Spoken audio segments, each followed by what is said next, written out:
Welcome to Season 1, Episode 9 of the Dairy Lane Project. Under my podcast program, Therese Makes History. My name's Therese Sweeney. I'm a social historian, also university trained many years ago in media technologies. This program is entirely produced, written and directed by myself. Season 1 is supported by two local companies. Turf Co. operates in Jaspers Brush. It's 40 years in operation and now our region's largest agricultural employer. Thank you, Gavin Rogers, for supporting me this entire Season 1.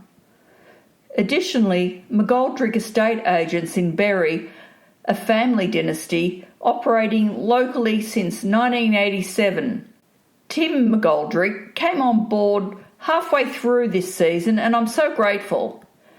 McGoldrick Estate Agents sell luxury properties, gorgeous homesteads, farms and housing as well as beautiful guest accommodation. Both of these two are sticking with me and supporting the remaining 2 episodes in this Season 1. Episode 9, The Wiley Pioneers on Wileys Creek. James Wiley was born in 1840, with his brother Thomas, born 1836, migrated from Northern Ireland to Port Jackson in 1860. Their father Charles, with wife Jane Maquire, and 4 additional children followed shortly after on the ship Hotspur. It cost Charles £28 to bring out the remaining family members. James and his brother Thomas were men with vision and savvy business acumen under the careful eye of Father Charles. They contributed to the early development of Kangeroo Valley, transforming a land parcel into a small township with a main street. Father Charles was an early leaseholder in Foxground, which at the time fell under Gerringong Municipality. Thomas made his fortune, then headed to Bangalow. James also held land and business interests up north. Other siblings headed north too. Charles passed away in 1888 and is buried in Gerringong Cemetery. His second wife, Anne Heatherington, must have followed his sons north after his death, as she is buried near Bangalow. James married his wife, Mary Hannigan, in 1870 at Broughton Creek. Together, they had 8 children. James purchased a parcel of land near Wileys Creek from Mr. Gardner in 1855, some 78 acres. Further land acquisitions totalling 270 acres were made under the Berry estate from other landowners Andersons and Thorburns. The Wiley land parcels are currently being researched by the family, and once titles are clear, I'll look forward to them being archived with this project down the track. 2 of James Wiley's sons, William, born 1873, and Frederick, born 1878, were the inheritors of these lands on opposite sides of Wileys Creek. William married Kate Pestle in Kiama in 1907. This podcast engages the only surviving Wiley of grandfather William, who actually farmed the land. Her name is Farmer Margaret Hollingworth, née Wiley. She's now 80 years of age and lives in Nowra. James, her paternal great-grandfather, died in 1915 at his home of retirement named Kelvin Grove in Scenic Drive, Nowra, a 2-storey home later known as Mandalay Guest House. He was aged 75 at the time of his death and died of a stroke. He is buried in the Methodist portion at Nowra Public Cemetery. He was a well-known farmer in the region and highly regarded in the district. Margaret's father, Keith, was born that same year, 1915. He married Ethel James in 1940. Keith, with brother John, known as Jack, and their sister Margaret inherited the land portion on the southern side of Wileys Creek from their father William. Frederick's sons, Frederick and William, known as Fred and Bill, farmed the northern side of Wileys Creek, where Silas Estate is now located. Today I introduce to you Margaret Hollingworth, daughter of Keith Wiley. She later married Peter Hollingworth from Nowra. Margaret farmed with her father on the property. I look forward to you hearing this vast recording. We covered a lot of territory in an hour. I hope you enjoy it as much as I enjoyed meeting Margaret, and an extraordinary human being for an 80-year-old. Here she is. I'm going to be speaking with Margaret Hollingworth, who was a Wiley. There's only one of you left, I believe. That's right, I'm the only one left. Have cousins, but I'm the only one out of our family. Mm-hmm. So to position it immediately, Wileys Creek was named after your broader family. Certainly was. How does that make you feel? Proud. What year were you born and where were you born?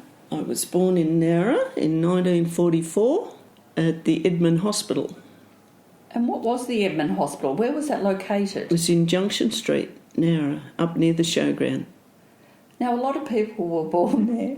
Was that the only hospital operating? Yes. What were your parents' full names, and if you recall their year of birth and where they might have been born? Dad was Keith James Wiley. He was born in 1915 in the front room of the old homestead, which is still there. And Mum was Jean Ethel James, and she was born in 1912. And I'm not sure where she was born, but I think it was Tomarong or somewhere around here. My dad married my mum, Jean, in 1940. Mum used to ride a bike to the farm before they were married, and they dated for 6 years before they got married. So she did a lot of riding. Where was she riding from? Nowra to Jasper's Brush, Wileys Creek. And it would have been a dirt road then, so it would have been pretty rough. Dad was a bit slow thinking, I think. They met at a dance, and they dated for 6 years. So when you say homestead, tell me about that homestead. You're pointing to a picture on the wall there that I'll photograph later. So what road was that in? That was on the highway, on the southern side of the Wileys Creek, RMB 264, Jasper's Brush. What does that mean, R&B? Road mailbox. Was your mailbox at the front of your house or on the corner? Or? No, we didn't have one. It was delivered by the truck that picked up the milk delivered our mail from Jasper's Brush, post office. Who ran the post office, do you recall? Yes, Mr. and Mrs. Callaghan. What side of the highway? On the right-hand side, heading north, right opposite Strong's Road. How big was the property and what was your father doing on the property? The property was 365 acres and we were dairy farmers. It's a big property. How many cows do you know that when you were growing up, were they milking in the dairy? Yep, yes, we milked anything up to 60 cows twice a day. Dad used to run about 100 cattle. Well, some were in milking and some were dry cows or out calving. He'd have different paddocks for that sort of stuff? Yes, we had a dry run which was on the opposite side of Devitt's Lane. I don't know how many acres it was, but it was a pretty big paddock and that's where we used to take the cows. Did you have siblings? I had one sister, Judith, that was 2 years older than me. She passed away 6 years ago. We'll just go through the family heritage before returning to farming. So who was your grandfather on your father's side? It was William John Taylor, Wiley. Okay. Was he on the same property? Yes, in the same homestead. Describe the homestead. How big was it? It was 5 bedrooms. Originally, it was right up the hill where there's still a Norfolk Island pine, and when it flooded, they couldn't get to milk the cows across the creek. So they decided to move the house. They rolled it on logs with bullocks down to where it is today. How long would that have been? Oh. What, we're talking miles or metres? Oh, no. It'd be probably half a mile. Yeah.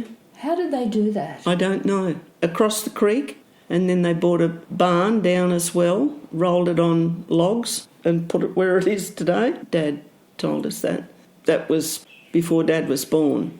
What was the house made of? Timber, weatherboard. Inside the walls were all timber, slats. Because people have asked, how did they move things? They cut down trees, rolled them onto logs, and just kept moving the logs and keep pulling them. Who was the original land granted to?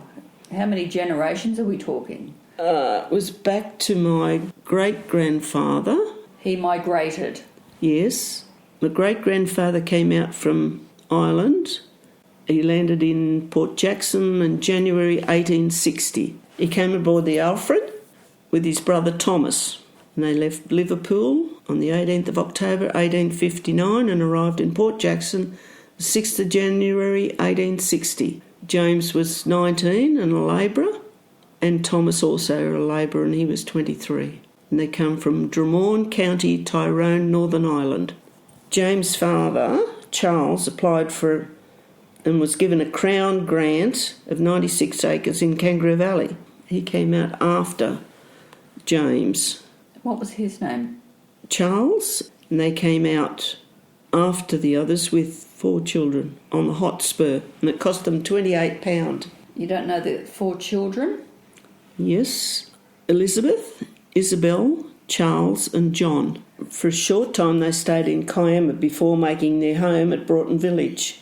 Charles applied for a grant, Crown grant, of 96 acres in Kangeroo Valley. Charles is my great-great-grandfather. Yes. His wife died and he remarried, and he transferred the title of the land to 2 of his sons, Tom and Charles.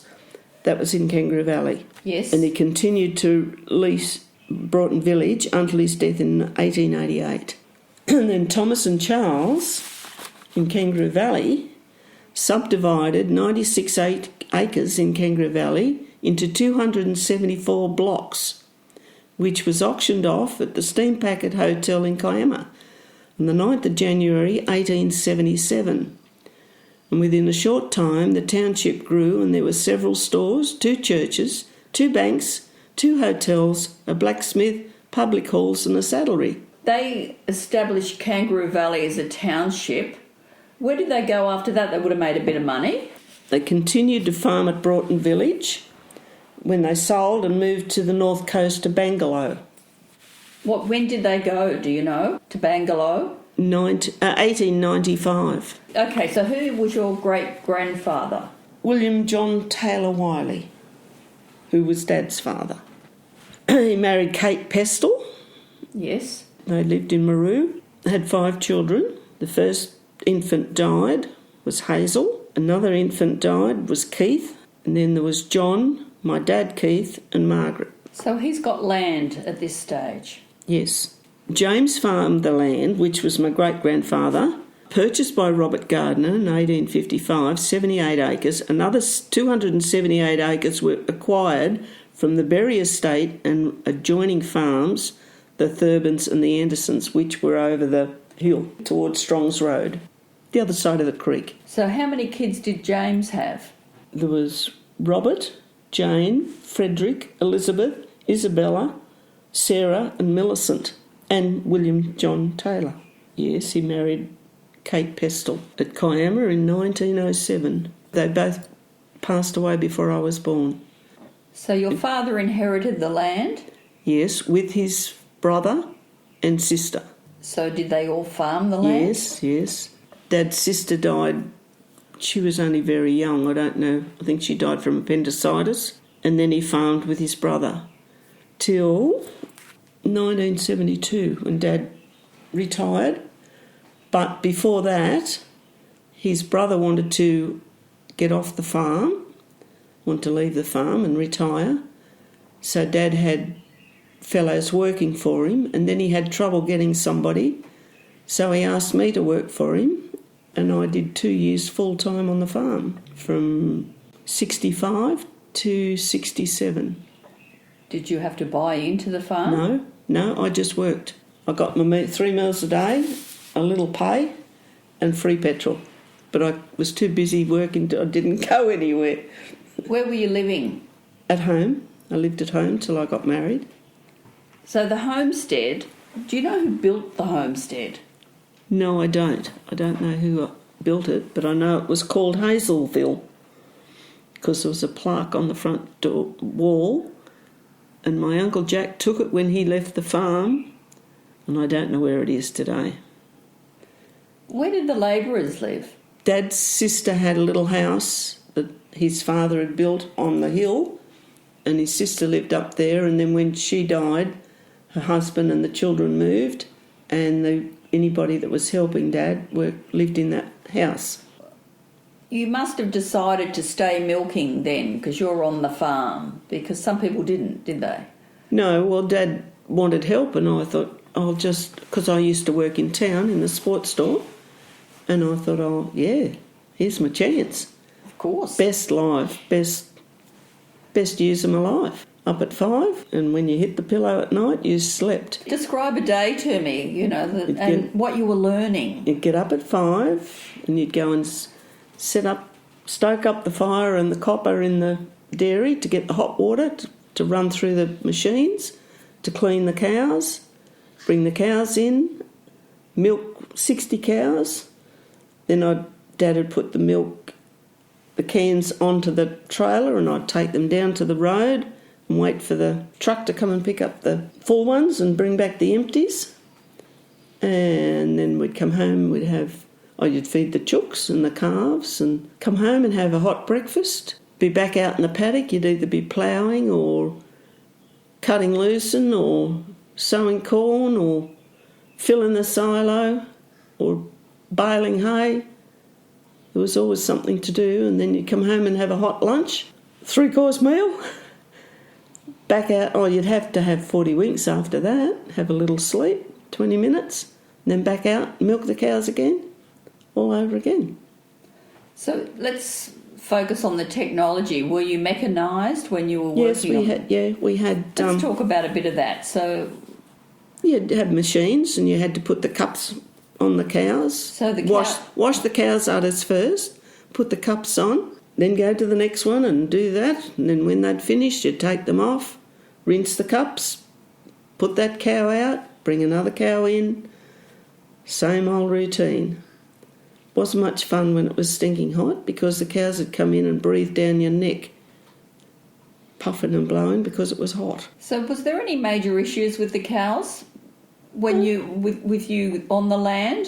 Yeah, you'd get cows that'd get milk fever after they'd calved, and you had to keep their milk out and not put it in with the rest of the milk and treat them. And What is milk fever? Do you know? From your understanding. They get infection in the udder. The milk turns, it's like humans. Women can get it too. Is it mastitis? Mastitis. And how would you know? When you milked them by hand, you could see it was thick and either had blood in it or they were sore and they'd kick you. How do you feel about the cows? Love them. They all had names. Yeah. I can remember there was one cow that she came in and Dad said, "You didn't leg rope her." I said, "No." He said, "Gosh, the fella that milked beforehand used to leg rope her, and she hated, this cow didn't like him. She'd kick him every time. Never bothered me at all. I'd just pat her and put her in, and that was just one cow. I could walk up to him in the paddock and pat him, and yeah." Women would have treated the animals differently, do you think? A different energy? Yes, I think so. Different way of handling them. They didn't roar at them and hit them with anything, or I'd just pat them and they'd just walk up into the stalls. What type of cows were you milking? We had Friesians, Illawarra Shorthorns. We had a couple of Ayrshires and a couple of Jerseys for the cream, for the solids, the milk. Yeah. Did you favour a breed yourself? No. Similar temperaments, were? No, the Ayrshires were a bit feisty. The others weren't, they were easier to handle, I thought, but I didn't have any problem with them. But when we were younger, Dad would be putting a new heifer into the bales, and my sister would be with me, and he'd say, "Come on, push her up," and I'd be pushing the cow, and my sister would be pushing me. Jude wasn't much good with the cattle. You've either got it or you haven't. She didn't. I just loved the animals. Had dogs and chooks and... What sort of dogs and what were their purpose, if they had one? Well, we did have working dogs, like Border Collie and Kelpies. Dad used to have people come up the back of the mountain hunting rabbits and foxes. And we had this stray beagle dog that had sore foot, and he'd come and he'd just have an arrest at our place, and I fed him. And he followed me everywhere. And I used to get into trouble because I was feeding a dog that didn't work. And we had another lot of people come with dogs that were going up, wanted to know if they could go up and shooting. And Dad said, "Yeah, and take that dog with you." So I lost me beagle. He was beautiful. I called him Bob. And then I had a Labrador. Dad got me a Labrador. What was the Labrador's name? Butch. Butch and Bob. I used to take him with me. It was funny. One day a year, Dad would take us up to Burrier with the shotguns, shooting parrots that were cleaning up the corn paddocks. And I used to take Butch with me, and he'd go and bring the birds back once we'd shot them. Didn't have to teach him, he just did it. And by the end of the day, he'd be lying there with all the feathers in and out of his nose. So what guns were you using? Shotguns, the double-barrel shotgun. How old were you shooting? Probably about 12. They'd give you a sore shoulder. I was going to ask about that. Yeah. I never put me on my back, but then I started work at the sports store, and they had rubber pads that you could screw onto the butt of the... I had one of those. That was better. Didn't hurt so much. We had to hand the guns in, didn't we? And the one I had was all hand engraved. All the barrel was engraved. I think Dad gave one to my nephew, and he handed it in. But it had an emblem on it, a shield on it with his initials on it. The guns were never put together in the house. They were always apart. You had to put them together to go out and when you went shooting. And the only thing they were used for was if you saw a snake or something had to be put down, which nearly killed Dad. He hated that. Did you have horses on the property? We had 3 draft horses, Nilly, Snips and Baldy. Using them for ploughing? Yep, Dad did. We didn't. Cutting hay, cutting lucerne, ready to feed the cows. How old were you when he was doing that? 8, 9, probably younger. Were you on the slide? Oh, yes. There's a photo of my sister driving the reins? Yeah, on the slide with the milk cans. And she was only about 4. So what were you growing over when you were working the paddock? We had corn, lucerne, sacchaline. I can remember Dad even planted potatoes. We used to dig potatoes, mainly peas, oats, yeah. You had fruit trees growing? Oh, yes, we had an orchard with plenty of oranges, mandarins, grapefruit. In our garden around the house we had peaches, nectarines, plenty of fruit. You just... Tell me a bit more about that and your memories with the fruit in terms of harvesting or helping yourself. No, help yourself. You just climb up the tree, plant yourself in the fork of the tree and eat mandarins till you couldn't eat any more. You're making me jealous. They were beautiful. They were in the horse paddock, so you had to watch the horse. We had one horse that my uncle used to ride. Dad wouldn't let us ride it because he was a big, clumsy horse. So we never learnt to ride a horse, but we used to go drive the draft horses. Was there a lot of fruit produced? Well, there were 3 families on there, so we consumed all the fruit ourselves. When you're saying 3 families? It was Dad's brother and his family. He had 4 kids. Fellow that was helping him up in the other house, he always took some home. and there was 4 of us, so there wasn't much left. What about where Silos is today? Who had that land? That was a Wiley. That was Dad's cousin. Do you know their name? Fred and Bill. 2 brothers. Yeah. Did you visit them or? Not much, not really. We weren't allowed to cross the creek. Oh, we'd find a shallow spot that we could go across, but that's where all our water come from. Our water supply for the farm was from the creek. We had a pump down near our house. It's all we drank was creek water, and we had tanks as well, but creek water for washing and for the dairy. And that was all the time? That was generational? Yep. From one generation to the next? Yep. Did the creek change with any sort of... It's changed now because we used to keep it clean. If there were any bushes or trees or wattle trees that fall in, we'd get them out.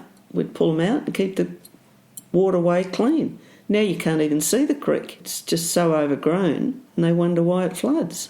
Well, it used to flood too. It'd come up, we'd love it when it rained a lot, and the water would come up and we couldn't get to school. Camberwarra Mountain, it comes from right up the top of Camberwarra Mountain and right down. Yeah, the water. Past John Martin's, right round. Because he's had he reckons 1 million tonne of rocks come down recently. I wouldn't be surprised.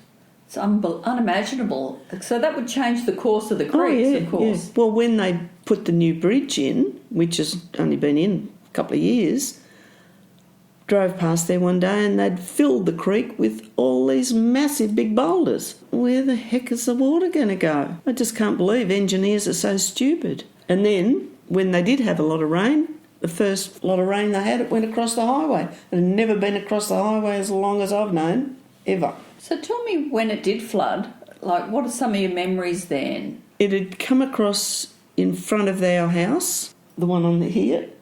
Closest to us? Yeah, closest to us. Well, those few trees on the photo, that's the creek. Yes. And that little shed right in the corner there, that's the pump that pumped the water up to the dairy. Oh, yeah. But the water had come right up nearly to the front fence of that corner house. Couldn't get out. Couldn't go to school. Could still milk and do all that. And then Dad would have problems because the pipe that went into the creek would be washed away and he'd have to go and replace that and before we could get water again. How did the dairy change? Did it change in your time? Your memory? The dairy technology? Or No, not really. We had the electric automatic machines, but not like they have today. Do you remember the milk vats they put in? No, they didn't have the big ones in when I was on the farm. It was only the cans that was after. After you'd left the farm, your family? Well, and Dad retired in 72, so... Did you sell the land then? Yes. The fellow that bought it was married to one of the Wileys from the other side of the creek, and he owned a house in Baroo Road in Bomaderry, and they swapped. He had 10 acres, so Dad had his couple of cows and his chooks, and that's where he retired till he left there, and then they moved into Osborne Street in town. What else did you love about working the farm? Just the life, just because it was busy. It was busy and I had something to do all the time. And you had a purpose? Yes, yeah. And it was helping Dad, and it was healthy. It was great. And so were you working with other people on the farm? No, only Dad. You two? Yep. Must have really bonded you both. And Dad, I heard Dad telling somebody, no, I was the best man he'd ever employed. Oh, he'd set me up on the tractor of a morning and I'd plough a paddock and he'd go off and do something else, and then I'd go off at night and play basketball and come home. No pressure on you because you're out working on your own. Dad had trusted me to do the work on my own and I was helping him. That was we worked well together. Where were you educated? I started school when I was 4. I didn't want to stop home. Once my sister started, because she was 2 years ahead of me, it was 1949. I finished high school in 59 and I got married in 69. Where did you go to your first school? Maroo School. Went on the bus. And then when my sister went to high school, I used to ride my bike with the Davis kids. Back brakes? Yep. Yeah, no electric business. You had to pedal like mad because we had a couple of hills too. Martin's Hill, that was a good one, and then up to our hill. You're considered Maroo Meadow? Yep. So you went to the school. Who were some of your friends? The Davis people? The Davis kids. And where did they live? Across the highway and across the railway line. So they were Maru too, were they? Yes, yes. Gee, there's that fine line, isn't there, between Jaspers and Maru? Yeah, well, our creek, I think, was it. The Feenies. Okay, so tell me the Davises' names. It was Graham, Laurel, Bob and Evan. Yes. And when I see Evan today, he comes up and calls me Auntie Marg. I said, why do you call me Auntie Marg? He said, because you're older than me. And how's he faring? He's good, yeah. Where do you see him? Oh, just occasionally I see him if we go to some function or something. And I think it was Laurel's 60th wedding anniversary that I went to, because Judith and I were Laurel's bridesmaids. They were your playmates, weren't Yes, yes. When we're allowed to go across the highway, we'd follow the creek down and go and visit the Davis kids, the Davos as we called them. When there was a flood, the swamp would be covered in water. The boys made a boat out of half a 44-gallon drum and put outriggers on the side, and we used to take turns in paddling and going over the fences, and none of us could swim. We did all right. Don't know how we survived. You had a paddle? Yeah, a paling or a stick or something. How many of you in the can? Oh, one or two at a time. Didn't have much room in it. What are you seeing? You're paddling out there, is there? What's in the water? Snakes, What sort? tigers. And what's happening when you see the tiger snake? You paddle faster. Most of them would be curled up on a fence, not so much swimming, but resting, because it's worn out from swimming. What else did you do as kids? Oh, we played tennis once we were old enough to ride our bikes to Justice Brush, but there was no sporting things because we couldn't go anywhere, because Mum didn't drive and Dad was too busy and there was nowhere to go. But when we got older, all get on our bikes and meet the Davis kids up at their gate, and off we'd go. Go to Jasper's Brush and play tennis for a day, and one day we had a flat tyre and we had to take it in turns and pushing the bike to Berry to get the tyre fixed. And then we met up with the Davis kids' uncle that lived at Foxground, and he threw all our bikes on the back of the ute and took us to Foxground. Then we had to ride home. So we were fit, as kids were back then, but they're not anymore because they sit. Did you go to Muller's for tennis at all?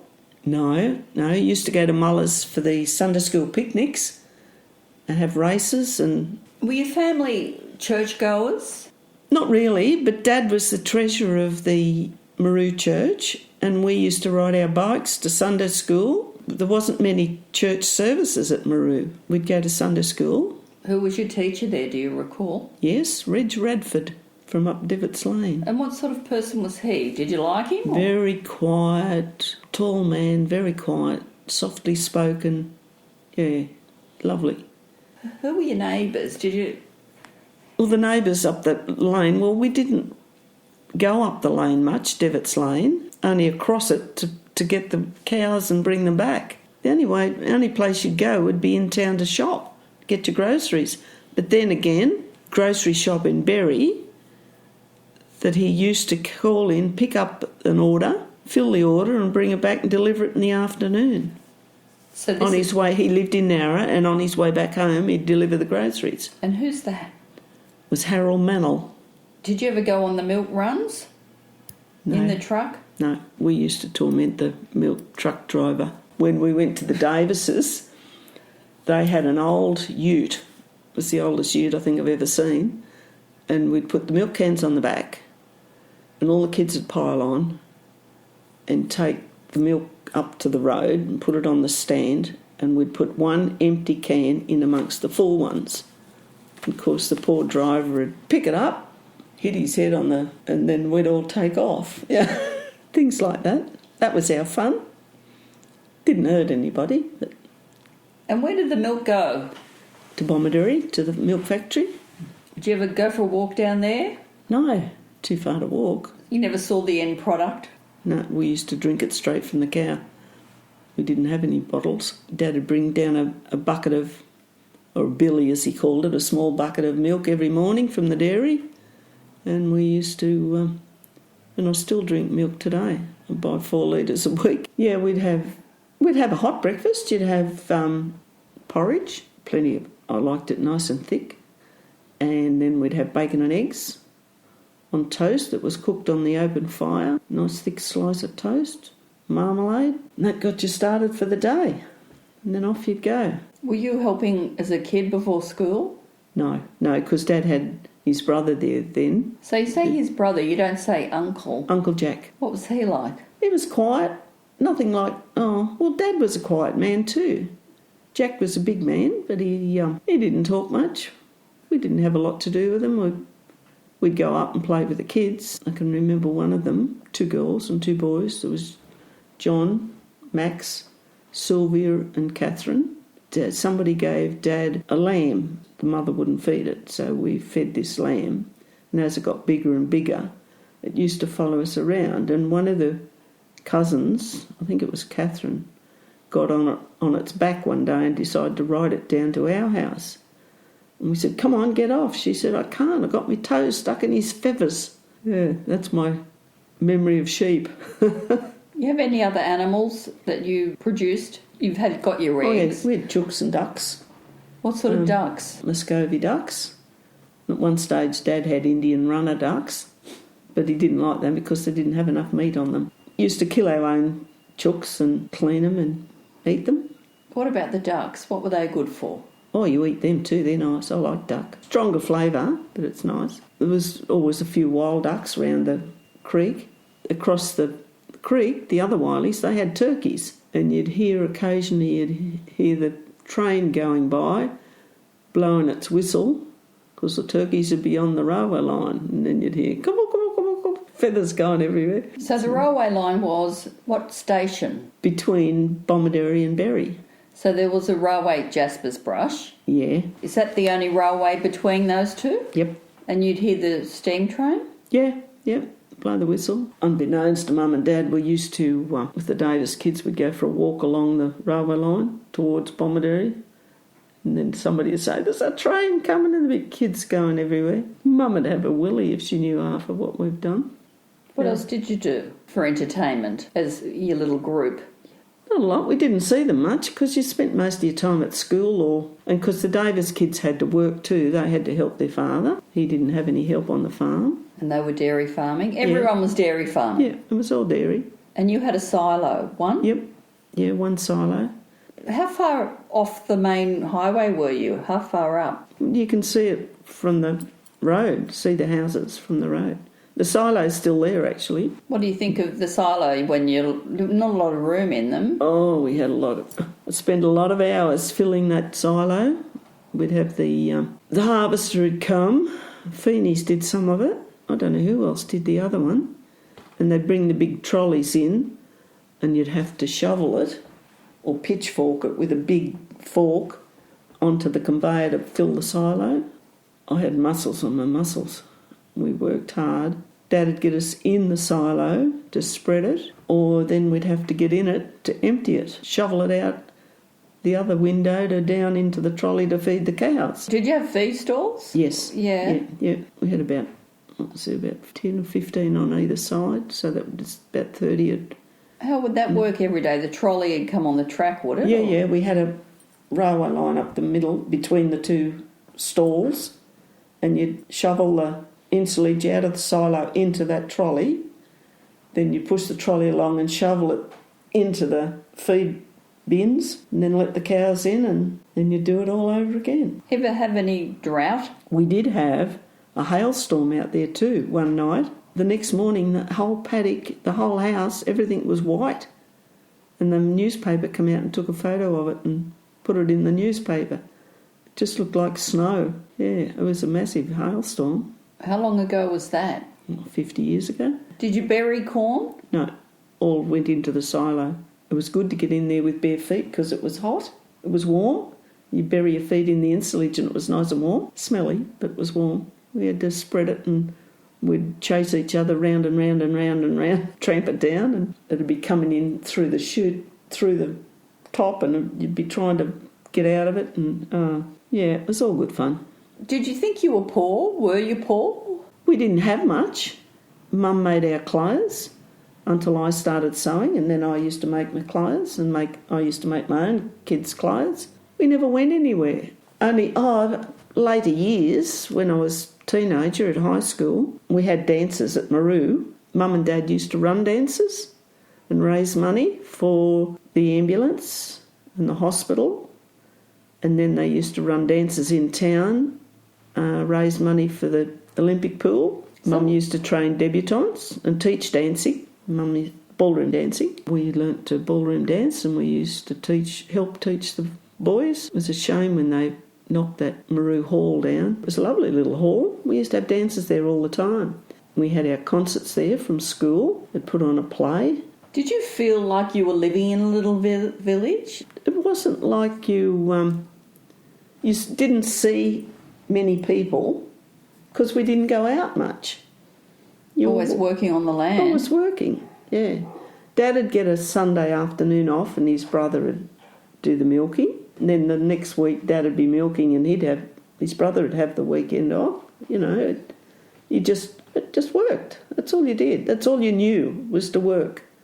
Eat, sleep and work. Did you see a lot of tourists come down? Like, did you know when there were people coming down for holidays? Yes, there was a lot of traffic, which we normally didn't see much traffic. Sometimes in the summertime we'd sit on the veranda and count the cars, as the kids do. Yeah, I suppose it was like a little community, a village, because we knew all the families from school, and when they'd get together and have a dance, the wives would be in the kitchen boiling up the copper to make a pot of tea, all the tea, and they'd all bring a plate, and at supper time they'd stop dancing, the music would stop, and they'd take round cups of tea and coffee, or well, not coffee so much, but tea and cakes and things to eat. And that's when they all met. Innocent, really. Yeah. Simple. Yeah. Simple, no dramas, no murder. No competition, everybody was equal. There was no trauma of any only when I walked in, after I put the stuff on the floor to make the floor slippery and I fell over and broke my wrist. That was one night. And Dad said, well, you're going to have to wait till morning before you get it fixed. Everybody knew everybody. It wasn't like it is today where you've got to know everybody's business. It was just nice. Did your mum have friends? Like, was she on the phone? No, very seldom used the phone. And the phone was a party line to my uncle's place, Uncle Jack's, Auntie Sylvia's. The phone would ring. One ring would be for us. If it was two rings, it would be for them. And sure as eggs, you'd pick it up and it'd be the wrong one or something. No, Mum didn't have a lot of friends. And what about the radio? Did you have a radio? Yeah, that's all we had. You'd sit around the radio, tea time, listen to the news. Winter time, you'd light the fire and sit around and knit.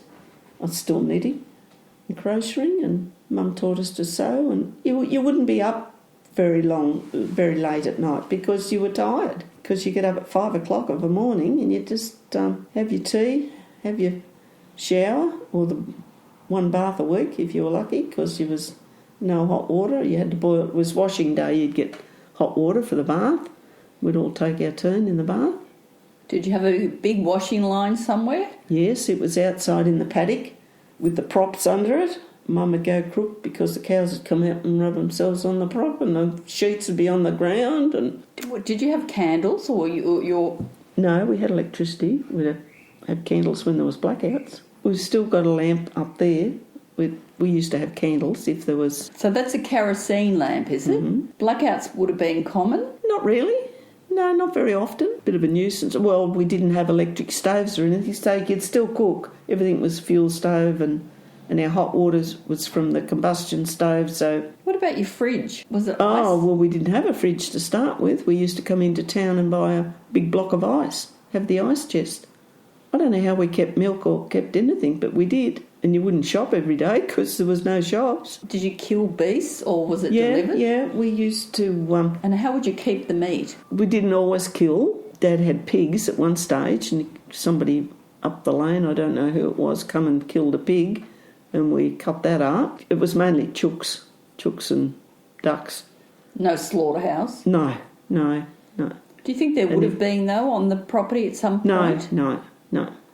And if Dad killed a chook, he couldn't look at it for 2 days. Mum had to keep it in the fridge for 2 days because he couldn't eat it because he'd killed it. He was a bit of a soft. What about soap and stuff? Do you make your own or? No. Or you buy it? I'll probably use Sunlight soap mostly. Well, that was used for everything, wasn't it? Yeah, I've still got it. What about your haircuts? Or your hair? Did Do your it mum... yourself. Mum used to do it. Mum used to cut our hair, perm it. I don't know who did Mum's, but then I started doing hers. So, and then when I worked in the sports store, there was 5 barbers in there, and I used to watch them, and I learned how to cut hair. So I cut my own hair, and then I did Dad's and Mum's and my kids and my husband's. And What high school did you go to? Nowra High, 3 years there. Yeah. From high school, I went and worked in the sports store for 6 years. So tell me where that was, and what if you got barbers in there, it's a bigger thing, isn't it? It was a big shop, big sports store with the barbers right along one side.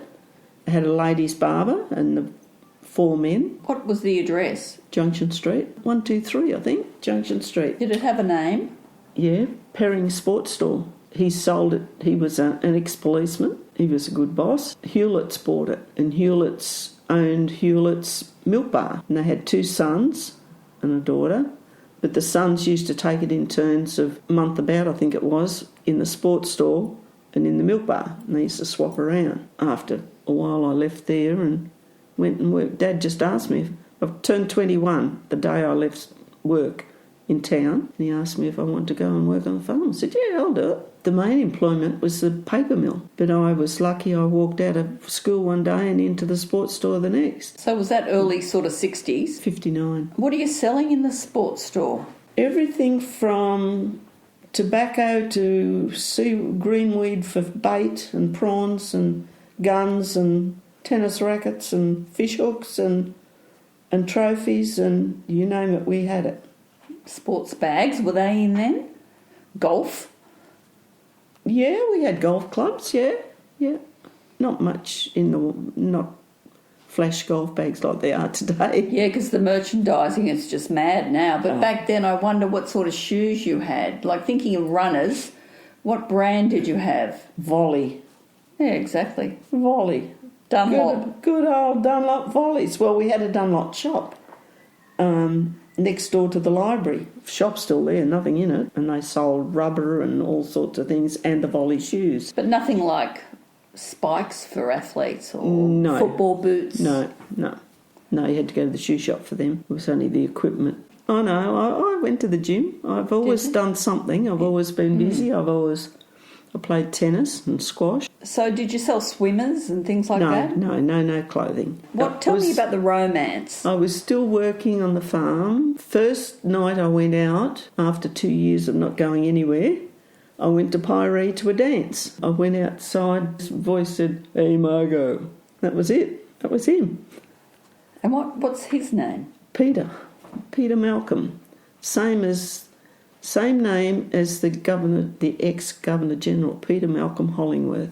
And I think they're related, from what I've found out. Was Peter a farmer? No, he was a scrap metal dealer. And the land that their business is on, or was on, was owned by a Wiley, I've since found out, way back. Where was that? Corner of Jervis and East Street. We all lived in Jervis Street. The Hollingworths. I've been here 55 years. His mother and father lived down there. My daughter's the other side of the highway on Jervis Street. So the scrap metal business was actually located where? Corner of Jervis and East Street. How big was it? 3 blocks. One had a house on it. What sort of scrap metal? What are we talking? All sorts. Scrap metal and glass.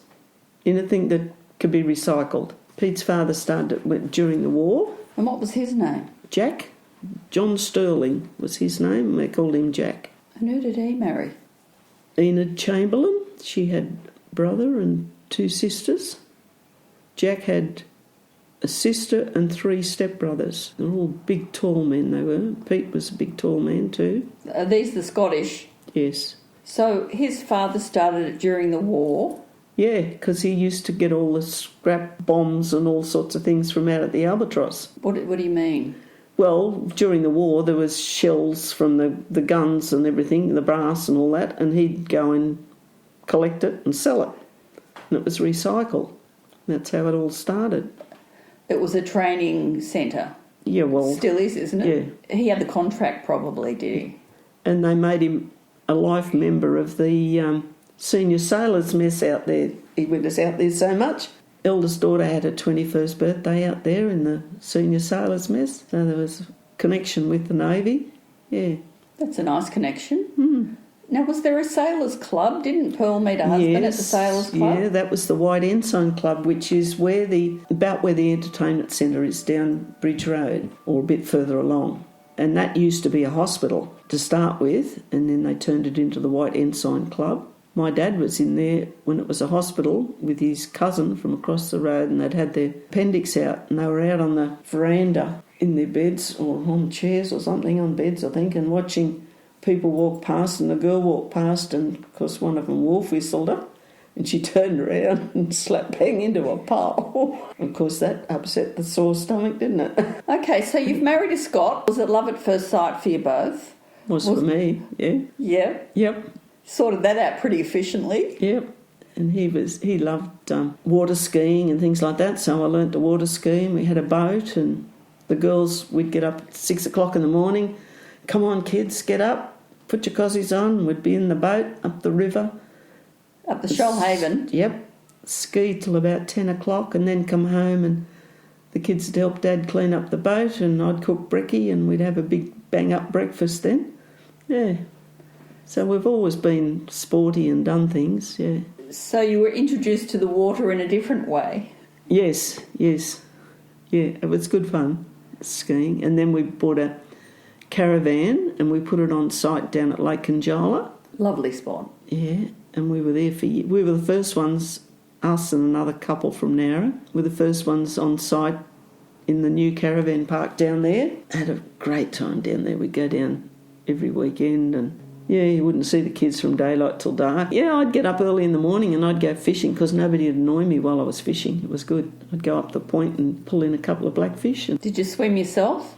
Yeah, and we had a surf ski off somebody, and I used to get on that and I'd paddle right up the lake. And it's funny, my husband, Pete, could ski on one ski, no problem, just jump start and never get wet, come back in again. But he couldn't sit and paddle that damn surf ski.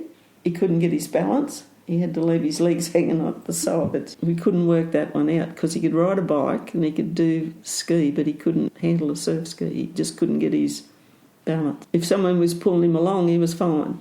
Did you have friends skiing as well? Yeah, we had Maury and Sandra Hartnip. That was another couple. Hartnip. They had 2 girls. Where are they from?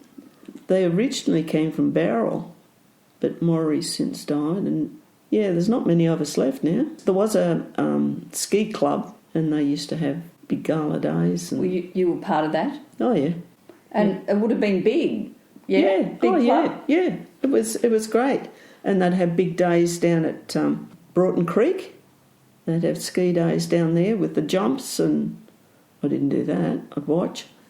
We'd take the boat down to Conjola, but we'd go down to Greenwell Point sometimes in the boat for lunch or something, but most of it was 8 knots, so you couldn't speed, but the kids loved it. Three girls. And what are their names, and when were they born?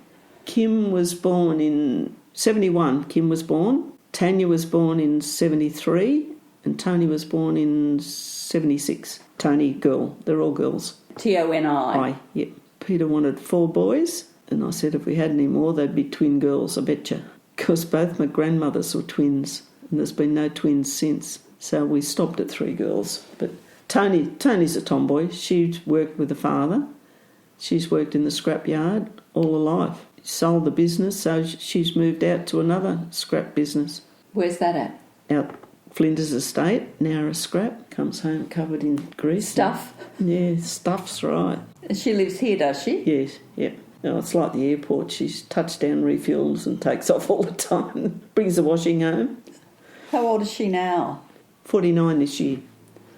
And where are your other daughters? The eldest one has a shop. She lives down the other end of Jervis Street. She has a shop patchwork shop down near the Quest building in Kinghorn Street.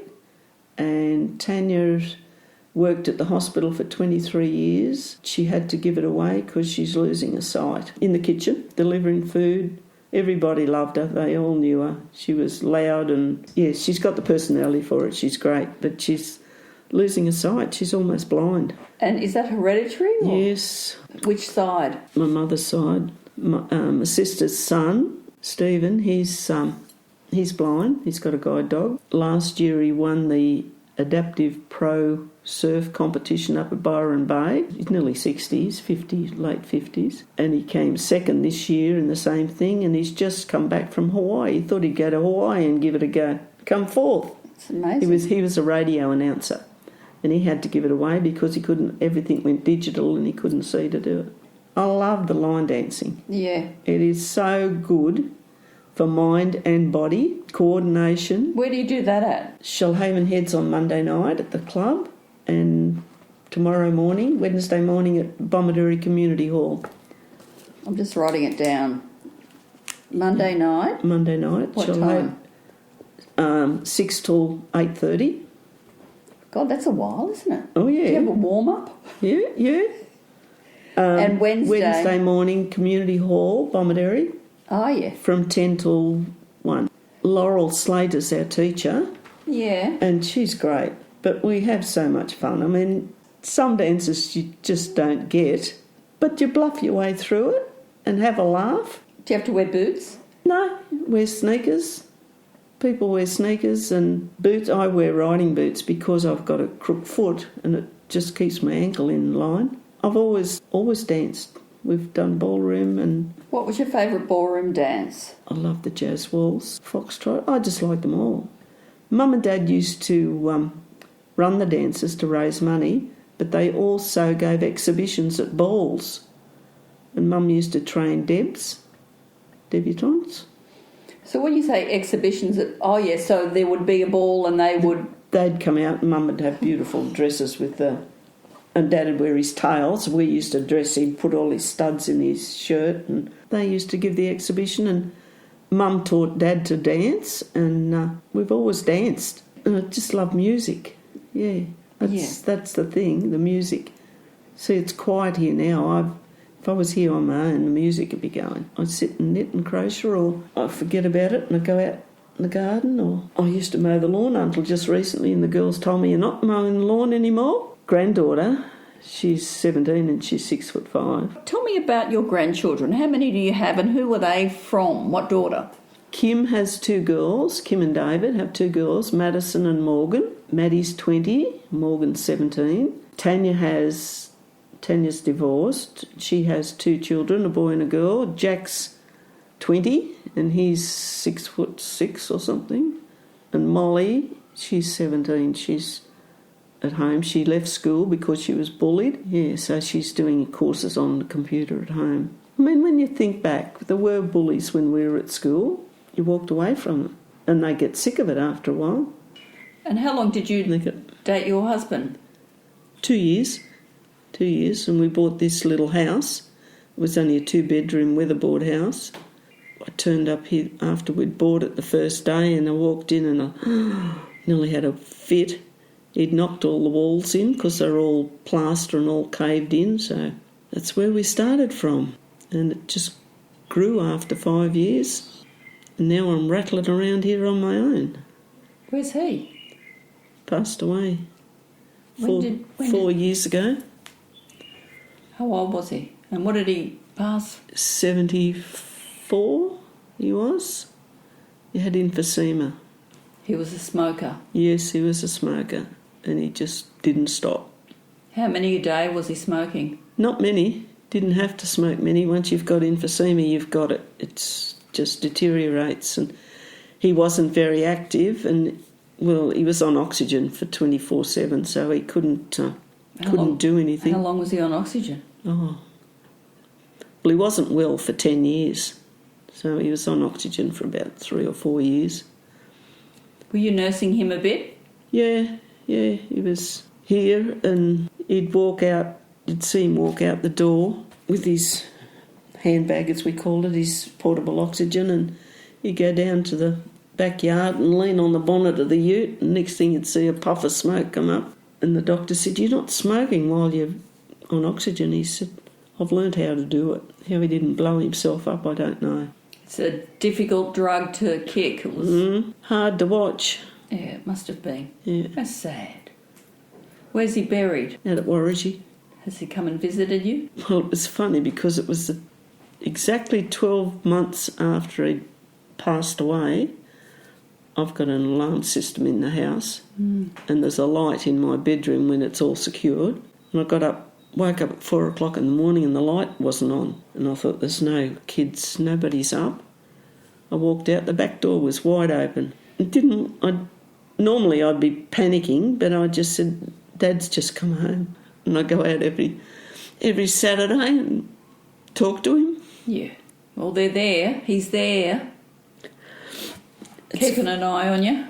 He's with Mum and Dad. Yes. Mum and Dad are in the front and he's behind. Yeah. And there's a little oval photo of him. And occasionally when I go out, it sounds silly, but it lights up. First up I thought it was the sun shining through. But the last time it was there was no sun. This brings me to the end of my conversation with Margaret. A little bird told me that in the late 50s, Margaret's sister Judith was accompanied to her debutante ball by none other than Angus McAngus Ignatius Miller at the Nowra School of Arts. You all know him as Gus. He turned 100 recently. I'll bring you the final episode of Season 1 in coming weeks. I'm not telling you who. You'll have to tune in and follow some of my social media. There'll be some photos about Margaret and her life up on my website, theresesweeney.com.au. Now tell your friends about the project and Season 1, and goodbye for now. And a reminder that there is a further season in development and that will be coming in September.